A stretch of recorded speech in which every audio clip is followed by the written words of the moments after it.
Hi guys! Na-remember nyo yung video ko last time na nag-harvest ako ng carrots?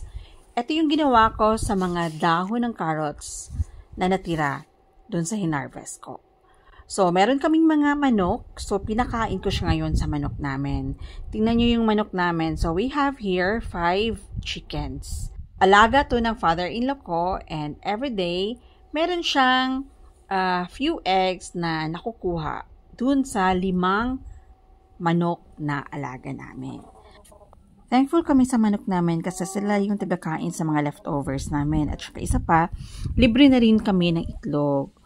So, laking tipid na rin namin, di ba? Meron kaming 3 hens at saka 2 naman yung rooster. So, yung 3 na yan ay halos nangingitlog everyday kasi nga summer pa dito. Pero during winter, hindi na sa nangingitlog or very less na yung kanilang pagngingitlog. Yun muna.